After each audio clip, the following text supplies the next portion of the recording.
Buongiorno! Welcome to Faces of Italy. We've got a great show lined up for you folks. We have a roasted red pepper dip, followed up by a vegetarian and all-meat calzone. And we're going to close the day with a homemade caprese salad, Italian classic. Stay tuned, folks. We'll be right back.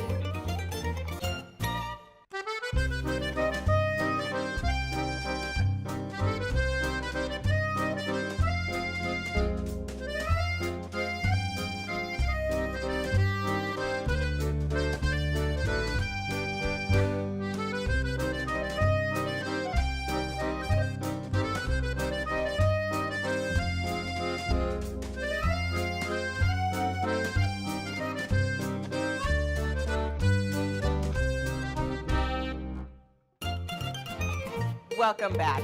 So to get started today, we are going to do a barbecue, Italian, party, vegetable classic.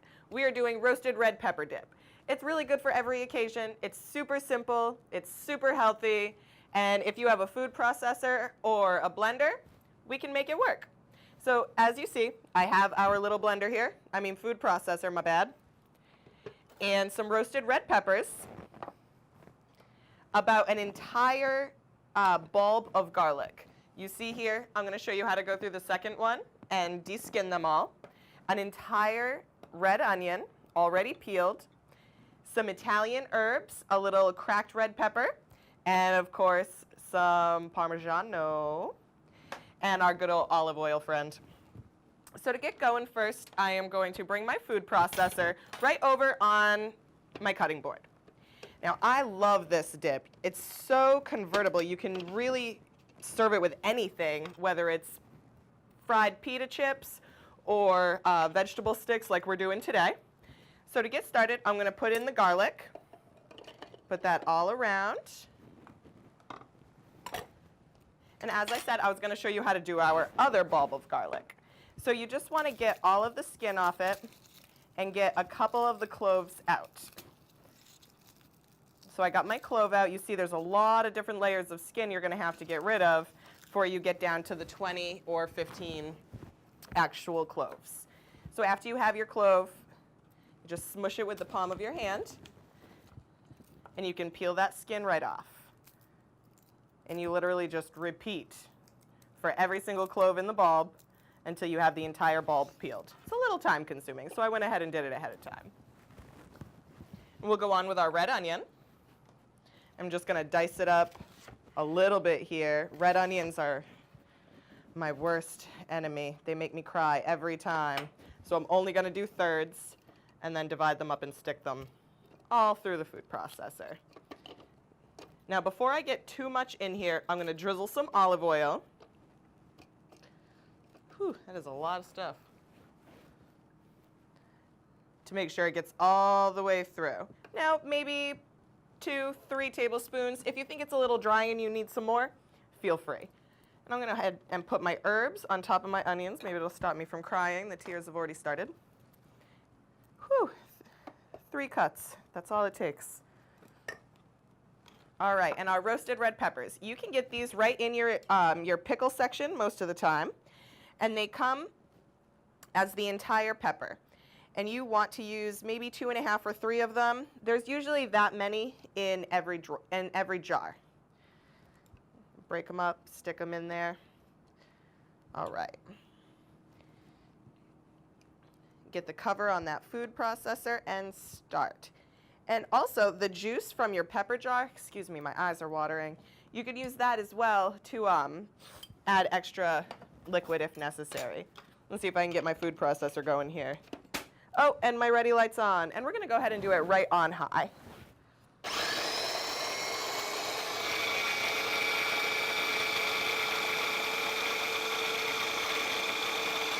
All right, looks like it needs to be moved around a little bit or might need some extra liquid. You just use a rubber spatula, and I'm going to take the entire thing right off so that the blade doesn't come around on me. Safety, always safety, especially with sharp utensils and appliances. All right, let's try this again. All right. Ready light. Woo.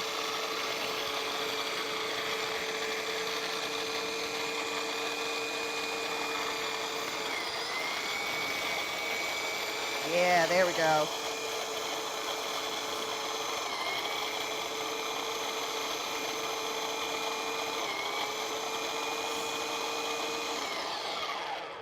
All right, that is a wonderful consistency. Get this top off. Get our blade out. Look at that. Wonderful consistency. Not too thick, not too liquidy. We'll get our serving dish out here. Now today I'm going to serve this with some vegetable sticks, like I said. Oh, we got a little chunk of onion there. Little surprise. I love this dip so much. And you can pack this dip for the kids in school if they want to bring a little snack with them, or it's great for a barbecue. This was one of my mom's favorite things to bring to a barbecue because it was easy, convenient, inexpensive, and healthy. So we're just going to slice up some cucumber to go with it.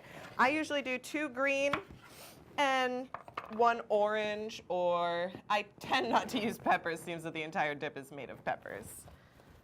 And a little more here. Oops.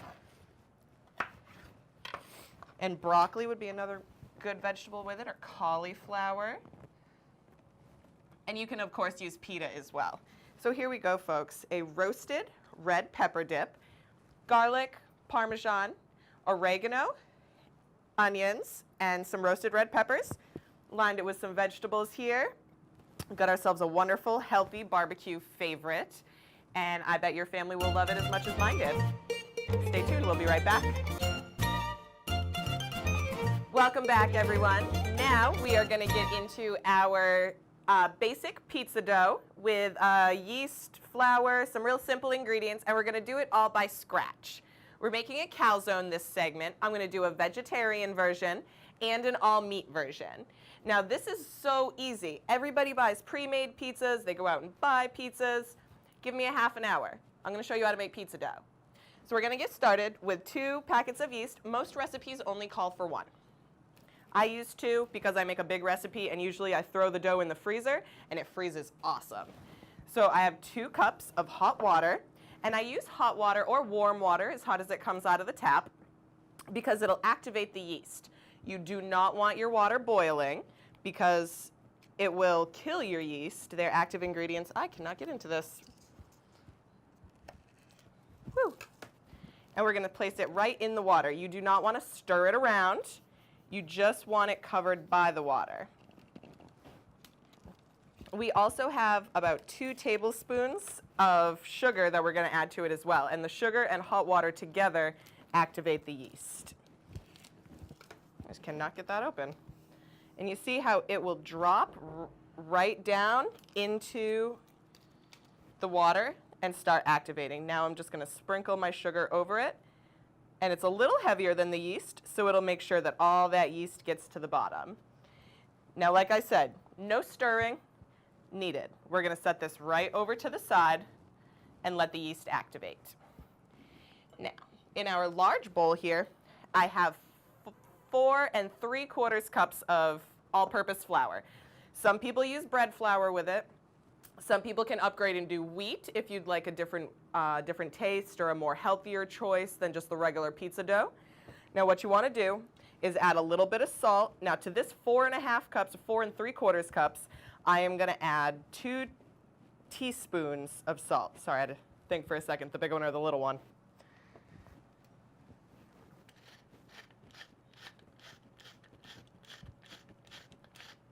I did 11 twists on my shaker. Know your shakers. So now that this is here, we're going to wait a couple minutes and let our yeast activate. And so I said that I was going to make a vegetarian and an all-meat. So I'm going to show you the vegetables that I chose to put in my vegetarian while we're waiting for our yeast to activate. And it's very important that you let your yeast activate. If not, your dough is going to be hard and dense. It's not going to have any of that bubbly funness to it. So today I chose yellow peppers, aroma tomato, and some mushrooms, and of course, my ever popular garlic. I'll never forget garlic. So these 4 ingredients, the flavors are going to blend together really well. They're not going to be overpowered by the cheese or the crust, and they're not going to be overpowered by each other. If I was to use a different kind of pepper, like red, green, or orange, I'd give it a sweeter or a more tart flavor, depending on the color. So my yeast has started to activate here. I could let it go an extra minute, but again, you don't want it to over-activate either. So what I'm going to do is I've created this well right in my flour in the center of it, and I'm going to go ahead and dump the yeast mixture right into it.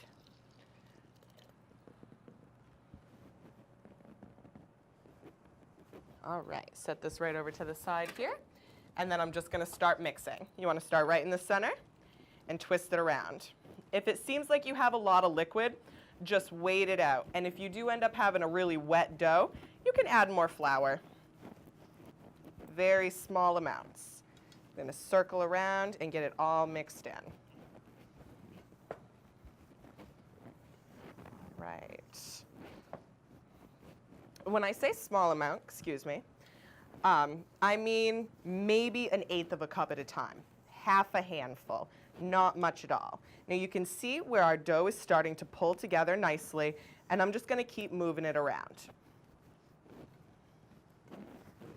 All right, and if it gets to the point where it starts getting a little bit tough, this is when the fun part comes in. Get your hands involved. And always have your extra flour right near you in case you need it and your dough is too wet. I'm going to put a little flour on my hands just to keep the dough from sticking. Whew, already got it on my dress.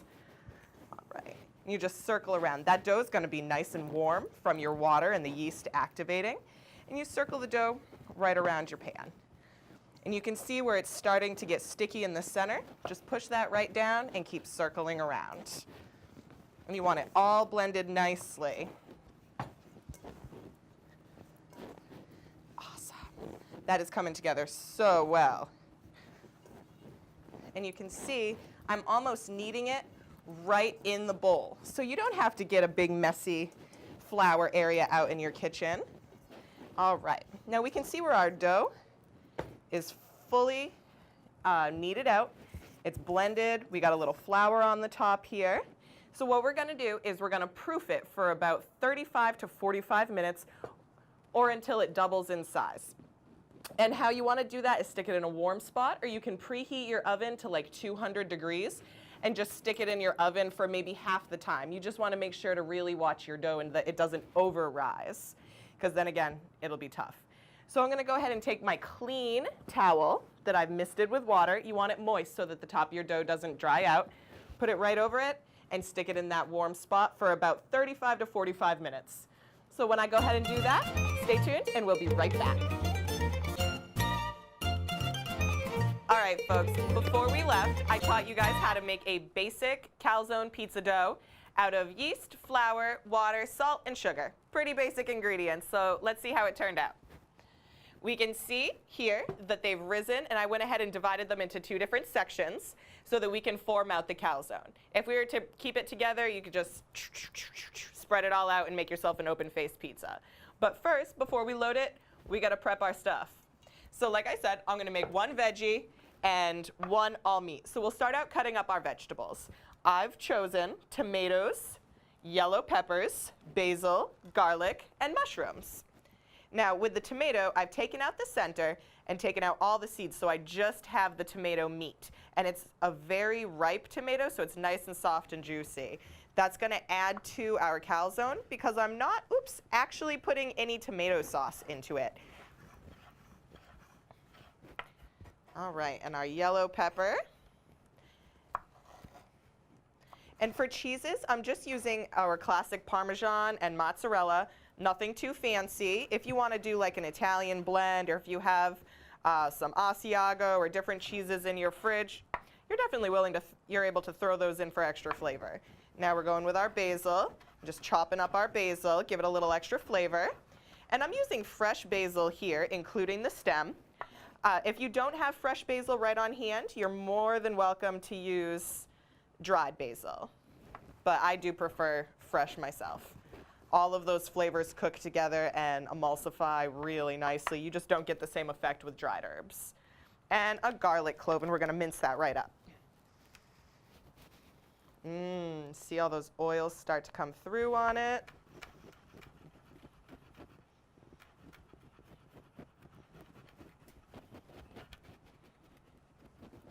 Great. All right. So we're going to put all of our vegetables in the side here so that we can add them right to our calzone when we're ready.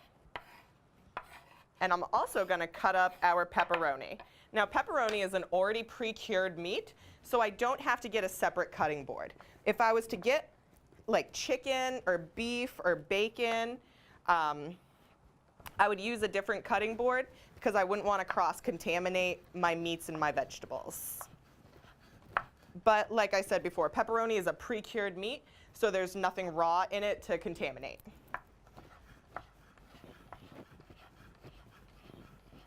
All right, now over to our dough. We're going to set this right back here. And I've already got some parchment paper out. I'm doing it on parchment paper to save on some of the mess. We're going to put out a little bit of flour, just so our dough doesn't stick. Here we go. Grab one of our dough balls here. And I got some flour on my hands as well. And you just want to knead it around. Nothing too fancy. And just reactivate that dough.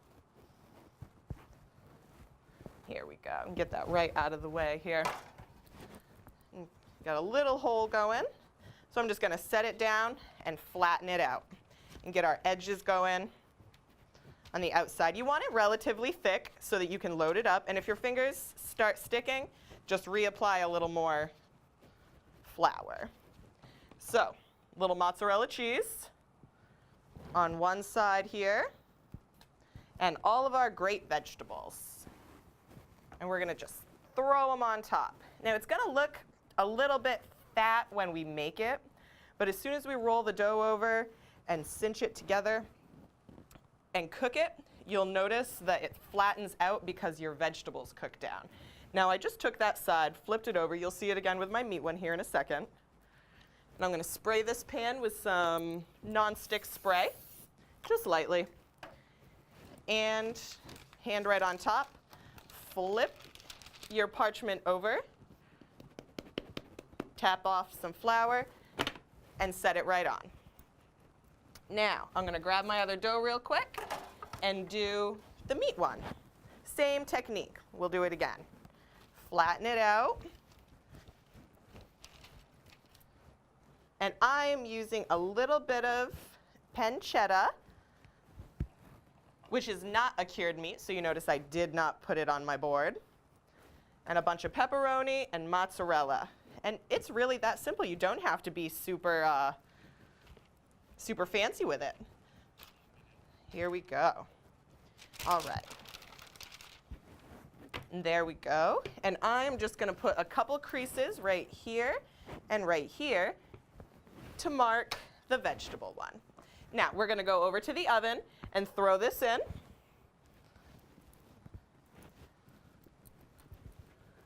And I went ahead and we got a couple pre-baked here so we can see how they came out. All right, using my spatula. And this was the vegetable one. And as you can see, it totally ended up cooking down. I lose everything. Goodness gracious. All right. And let's cut this one open before we plate it. This is our pepperoni and cheese one. Here we go. And you can see right here how nicely that cooked through. Awesome.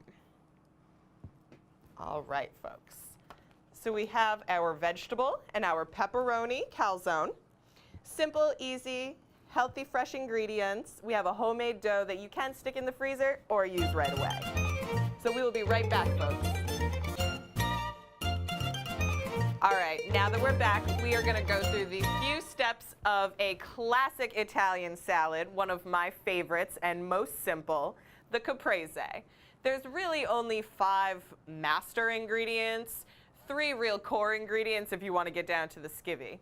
So what we're going to start with is some Roma tomatoes and some mozzarella balls and some fresh basil. Now with my selection of Roma, I chose a nice firm tomato, not quite ripe enough to make sauce with where it would be juicy, and not overly big or too small.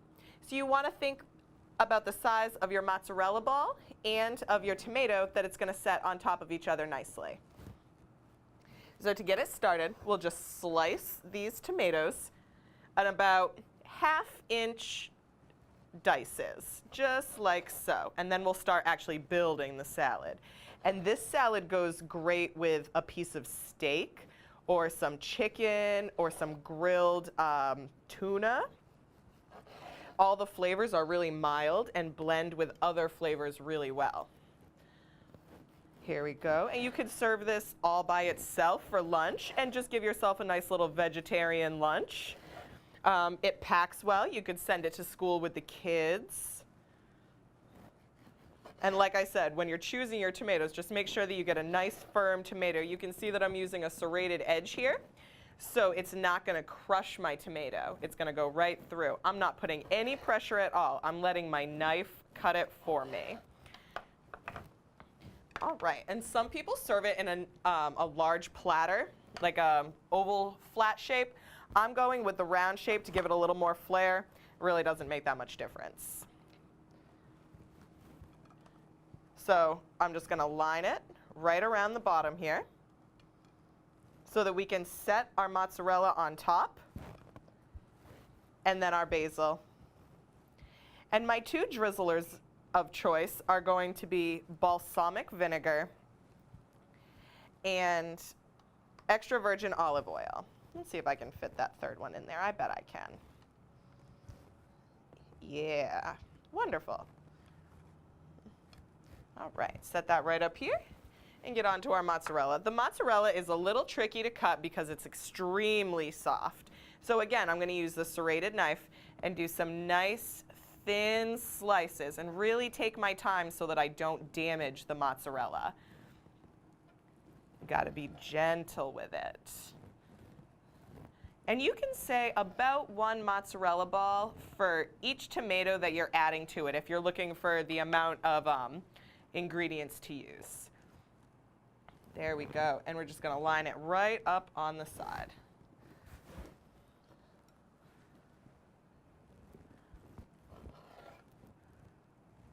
And this is a pretty classic set-in-stone recipe, so there really isn't any variation on what you could do, unless you just want to get crazy in your own kitchen and try some new flavors.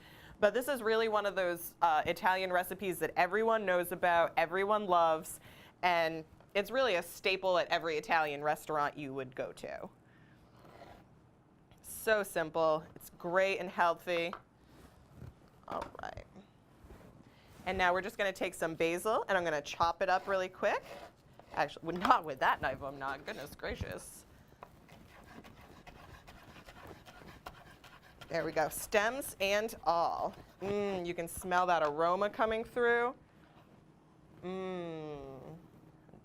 Right over the top here. And for the finishing touch, I'm going to be using some balsamic vinegar and a little bit of olive oil, just for a little extra zest, and our extra virgin olive oil. All right. And I'm going to do a little salt and pepper too, just because it's pretty and I like pepper. And of course it adds to the flavor. And a little bit of salt. Like I said, know your shakers. All right. Classic Italian salad, whipping it up in less than 5 minutes. Roma tomatoes, mozzarella, topped with a little fresh basil and drizzled with balsamic vinegar and extra virgin olive oil. Our wonderful, fresh, healthy caprese salad. Stay tuned, folks. We'll be right back.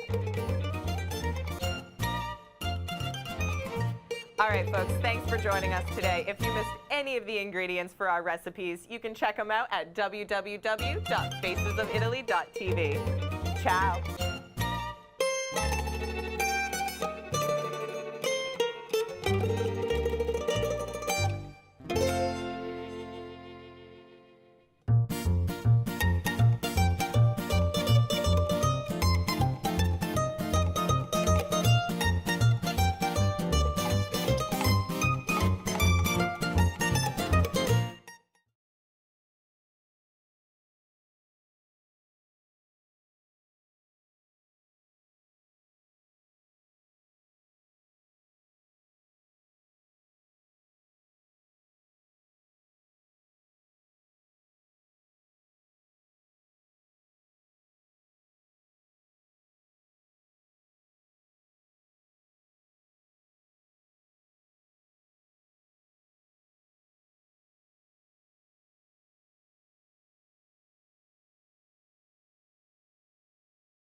it.